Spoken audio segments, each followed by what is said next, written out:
Good morning to all my friends and family, and welcome to this episode of Jim's 5am Club.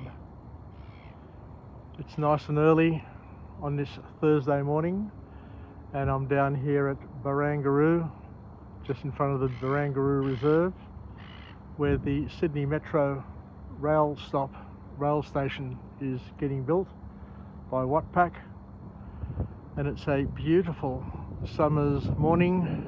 It's going to be a hot day.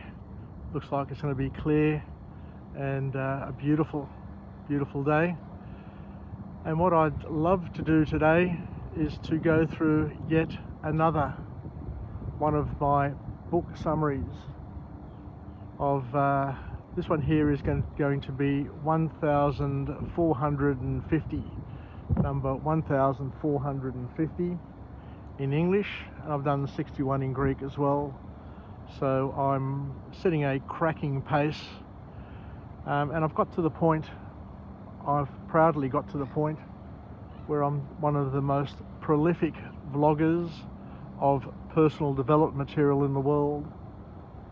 And I do stand by my product, I do stand by my work, and say that I provide a one-stop shop when it comes to personal development, having delivered 1450 episodes of Jim's 5am Club in English, and covering thousands of book summaries. So when it comes to variety, when it comes to a one-stop shop, nobody comes close to me. And I welcome all challenges. I welcome people to start their own vlogs, to look up book summaries, to summarize book summaries, to summarize books, their experiences, and create their own YouTube channel and follow my path. I know that it's not easy to get up every morning and to deliver a book summary every day. Each of these book summaries, just so that you're aware, are a university assessment, maybe 2,000 words, read or delivered off the cuff, unedited. So it's not easy, and there are days where I've delivered over 10 vlogs in a day, 10 book summaries. It was back in the days during COVID in 2020 when I set myself a target of doing 1,000 in a year. I originally had planned to do 1,000 over 3 years. Then I panicked and said, well, look, it's such a good project from what I thought, that I really need to generate it and deliver it within a year, not knowing if I'm going to live 3 years. And I guess back then, with all the panic that had set in with COVID, a lot of us may have been worried about our health outcomes, and hence why I lifted the standard and said, bugger it, I'm not going to do them in 3 years, I'm going to do them in 1 year. So 2.5 years later, I've slowed down the pace somewhat, and I'm at 1,500, and I'd be really happy to get to a point one day where I've done 2,000 vlogs.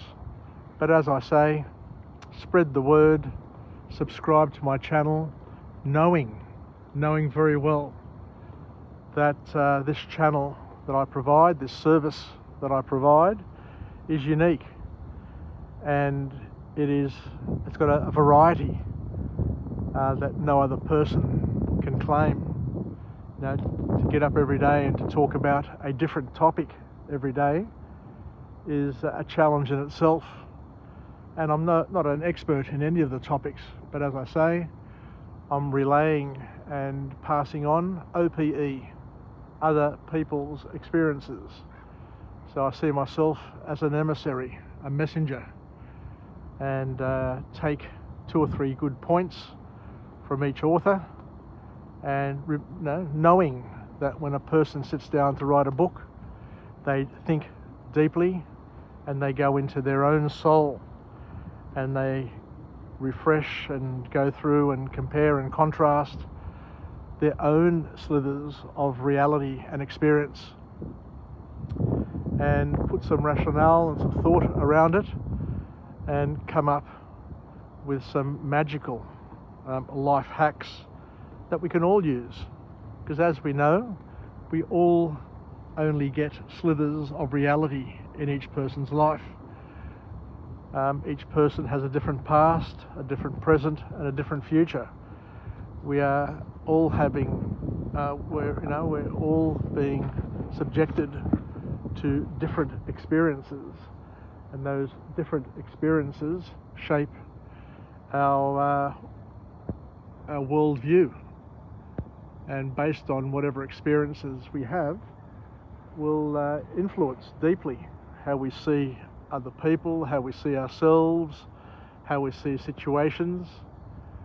And it's the beauty of being able to compare and contrast your OPE, your experiences, to other people's experiences, and add to the colour, to the shading, so that we can make better decisions, so we can have a better perspective on life and on what's going on around us, because the world is changing, and it's changing quite rapidly. So the book summary that I'm going to go through today is entitled Loserthink by an author named Adam Scott. So this book is going to, delve deeply into our mind, how we process things, how we think about things, and how those patterns of thought can either create advantages for us or disadvantages. Because as my friend Bill Maywis once said many years ago, at the end of the day, we are what we focus on. So what we focus on will determine who we are and what our being is at this point in time. So the first point that Adam Scott makes in this book, Loserthink, is where he says something very, very profound. I really like this point. I love this point. Where he says that every skill that you acquire in life doubles your odds of success. So whatever skills you pick up in life, so the more skills the better, you're actually adding a favour. You're increasing your odds of success, and it happens exponentially, because as we know, through the power of compounding, 1 plus 1 doesn't equal 2. 1 plus 1 can equal 5 or 10 or 100. And the more things you do, the more things you add to your skill set, to your inventory of capabilities, then the greater the opportunity that you have to be able to use that and leverage that in the future to make better decisions and to see things differently and to observe patterns that other people may not be able to see. So a powerful point, every skill that you acquire in life doubles your odds of success. And there alone, that point alone should be a call to action to each and every one of us to be life learners, to try and accumulate as many skills as we can. And as I say, through this channel that I've set up, it's all about live, learn, and pass it on.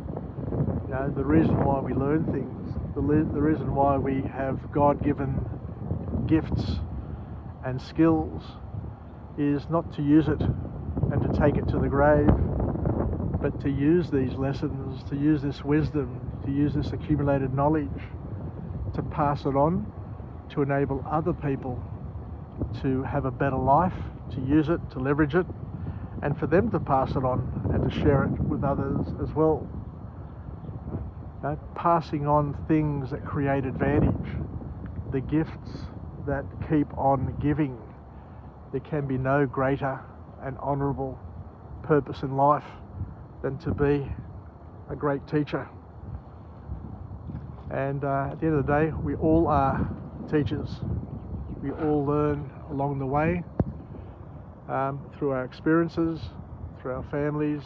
We inherit knowledge and we accumulate knowledge through doing and reading. So this channel that I've set up, as I said before, is designed to be a repository of knowledge, a modern day library of Alexandria, where we take other people's wisdom and pass it on and talk about it. So the next point that the author makes, and sorry for the long intro, is that people invariably fall victim to their negative emotions and self-limiting and sabotaging thoughts, which leads to bad decision making. It's quite interesting, it's quite powerful, because everybody has self-doubt, and the reason why we all have self-doubt in our lives is that the world around us is constantly changing. Things are never stagnant, and we live in a world today where things are constantly on the move, economically, physically, emotionally. There's just so much happening, and you watch the news and you're just overwhelmed with all the things that are going on in the world around us, and it can be quite troubling to many. But what we're saying here is that how we interpret things, our heuristics, are really important in terms of how our mental health, physical, emotional health, all of our health inventories are going to be built up. So what we're saying here as well is that, your thinking can be either empowering or disempowering.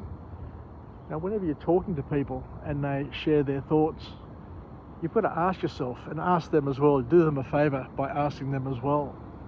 The way you think, or the way you think about things, is it self-limiting or is it empowering? Is it going to help you or is it going to hinder you?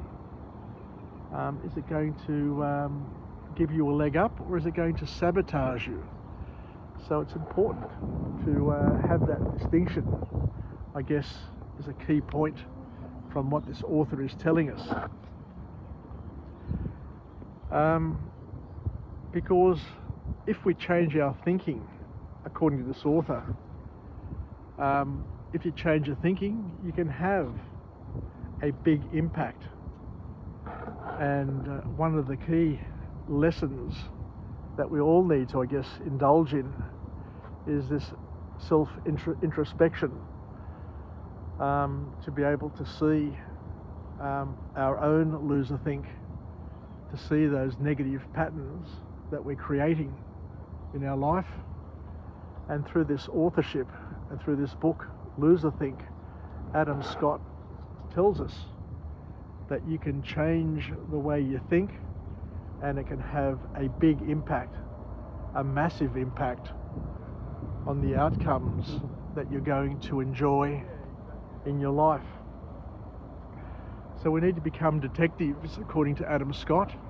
We need to become detectives to negative thinking habits, negative thinking patterns, and to see how we can overcome these patterns by swapping out the negativity with positivity, so that we can become productive with our thinking and use our thinking to take us somewhere new, somewhere better, and to, I guess, grow and develop as humans.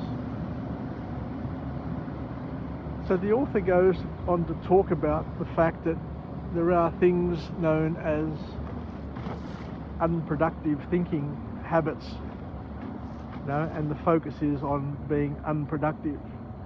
Now, if you're going to think about something, you might as well think about it in a productive way, in a way that's going to help you solve the problems that you have.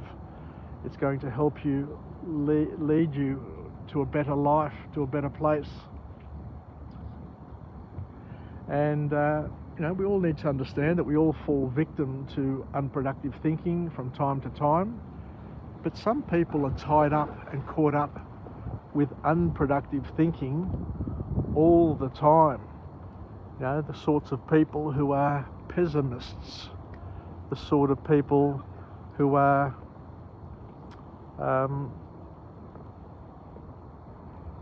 always negative, the sort of people who are matches, or should I say mismatches. Years ago I learnt that most people are either a matcher or a mismatcher. The matches will look for things in common, will look for the good in people, will look for the opportunities, the good, the solutions, whereas a mismatcher will always look for what is wrong. And they just get caught up in this negative world where all they look for is, the blemish, the black spot, the thing that sets something apart, because it's different. But what I've learnt in life is that, yes, indeed, we're all different. We're all different from each other. But God makes us different from each other, for each other, so that we can benefit each other, so that we can complement and supplement each other's gifts and weaknesses. So what the author here is saying to us is that we shouldn't fall victim to this negativity, and we need to pull our socks up and realise that being negative, being a pessimist, is not going to lead us anywhere good any time fast. So the call to action, I guess, once again from this author is to put up a show. Just like when we look around our social circles, there are people who have got it all figured out and worked out, or appear to have it figured out. But what the author here is saying is that the people who appear to have things figured out and worked out are actually the ones who are best at putting on a show. And the call to action, once again, from this author is to fake it till you make it, because we all have gaps in our knowledge. We all have moments of doubt where we only see slithers of reality. We only see pieces of the puzzle. Not everybody can make a decision with perfect information. And the reality is, if you're going to make decisions in the world today, you're not going to have all the pieces of the puzzle. Even the experts don't have all the pieces of the puzzle.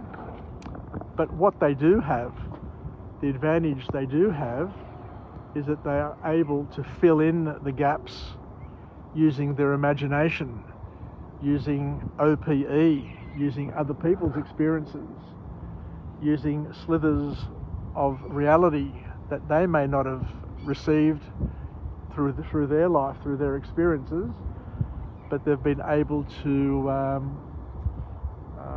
appropriate from other sources. Now, you can learn from other people. Not all of us are the same. Not all of us have the same gifts. But we can learn from people who do have the gift. And, as we said, God's gifts are given in different proportions to different people.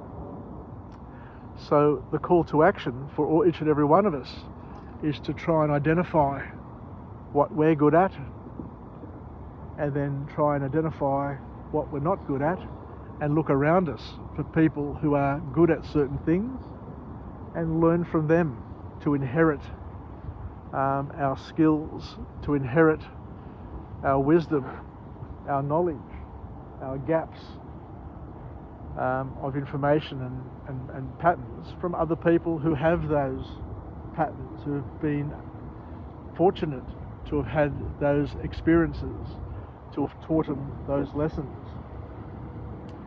Because where most people see the road ending, the reality is that that end is only a bend. So it's only until you get there that you realise that there is a path that leads further along, and it's a never-ending path. So what we need to do, according to this author, is to keep on moving, to keep on going, to keep on growing, and to not worry about not having all the information, because we're all going to figure it out sooner or later. Now, just being human means that we have a rational soul. We're able to figure things out sooner or later. You know, you may not be able to figure it out immediately, but because humans are teleological in nature, we love problems. And once we have a problem that we need to solve, we will try and figure it out. And with time, we will be able to figure it out. Even the most complex, even the most difficult problems, or problem of all, we'll be able to figure it out sooner or later. The light will come to us. We will be enlightened. And necessity is the mother of invention, as we all know. So if you really need to find out a solution, if you need to find out how to do something, you'll figure it out, and you'll figure it out eventually. So we need to push on. You know, we need to make sure that we have the right body language, the right posture, a confident tone, because at the end of the day, we are the rulers of our minds and our bodies. So it's up to us to have the right pattern, the right thought pattern, to be able to maximize and make the most of what we got. So the second point that comes from this authorship is that don't think of the past as a future reference, and don't let big projects scare you, because not all past patterns. This is a really powerful point, and it's something that I remember learning at an Anthony Robbins seminar, where he says the past doesn't equal the future, or your past doesn't equal the future, because people are habitual in nature, and life is variable in nature as well. Just because you couldn't do it in the past doesn't necessarily mean that you can't do it in the future, because the past doesn't equal the future. Your past is not an indicator of your future, and we need to understand that each and every one of us have a fate. We've got a calling, and just because, as we said before, you didn't do it before, just because your parents couldn't do it, your relatives couldn't do it, your classmates couldn't do it, doesn't necessarily mean that you can't do it. And if you couldn't do it before, what we need to do is change the way we go about doing it. Use a different approach and to try again, because we need both perseverance and luck in order to try and achieve the sort of things, the outcomes that we desire. And to also understand that the past rarely repeats itself in exactly the same way. You know, our memories, our brains are subjective, and they're designed to limit our risk, to avoid the pain, and to gain pleasure. But what people will do is, sometimes by avoiding pain, they will limit their pleasures as well, because the only way we can get pleasure is by pushing ourselves into a discomfort zone where all the growth and development is. Now, you can't grow and develop if you don't experience a bit of pain. So a lot of authors always talk about the importance of just pushing outside your comfort zone. If you're comfortable, then you're not going to be growing, you're not going to be developing, you're not going to be going anywhere special. So the author here is, once again, advising us, encouraging us, cajoling us to push just outside your comfort zone where the wow is. And if you have a big project, if you have a big sort of challenge, then to chunk it down, break it down into little pieces in order to be able to solve it bite by bite. I remember my goddaughter years ago talking about one of her teachers at school, where she said that the importance in life is to take big bites, big bites, and to chew quickly and to chew fast in order to achieve some special outcomes. So the last point that comes from this book is where the author talks about the importance of clearing up your thoughts and clarifying them with people, because we are all infected by biases, we all have assumptions, and there are misunderstandings because people don't understand where other people are coming from. They don't understand the assumptions that are being used to come up with the decisions that they are making. They don't understand the biases that different people are infected with, depending on your culture, your religion, your family, and as I said before, depending on the experiences that you've had growing up, is going to shape and colour your worldview in a big way, because we're all different, and those differences can be an advantage and they can be a disadvantage. But when we work together, when we piece together the different slithers of reality that we all have, then we can come up with a greater perspective in life, what this author is saying. So the author here also says that we judge people based on other people we know.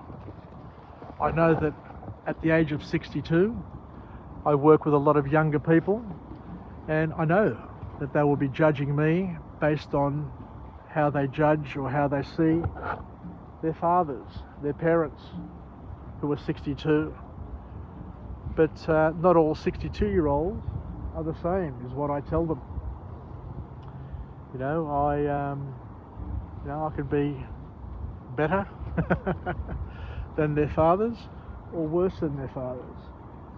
But I won't be exactly like their fathers, even though they were born in the same year or the same generation. Everybody is different, as we said, and we shouldn't be judging people based on how we think they are, I guess. So making generalizations on people based on their appearance or based on what you think they're like isn't going to open up the world for you. So I guess the last point this author makes is it's the importance of communication and to clarify with people, clarify assumptions, clarify biases, clarify their view, their worldview, clarify the slithers of reality that you have compared to the slithers of reality that they have, and to know that we'll be the same in some aspects, we'll be different in many aspects, and that's what the beauty is of humanity. Anyway, thank you very much for joining me on this episode of Jim's 5am Club. I think I'm done for the morning for this morning vlog, and I welcome you to join my channel and to spread the message. The more people we get on Jim's 5 a.m. club, the more that can join us on this journey of discovery, of growth and development, and let's put it to use. It's been a huge investment in time. I say to my granddaughters that if they listened to one of Papu's vlogs every week, it would take 30 years or more to get through the channel. And I'm sure there are plenty of lessons here that they can learn, because we all live in a different time, in a different space, and the lessons that the baby boomers have been able to accumulate, and the lessons that we've been able to take from previous generations, from the writings of famous authors, are going to be a legacy, are going to be an advantage for those going forward.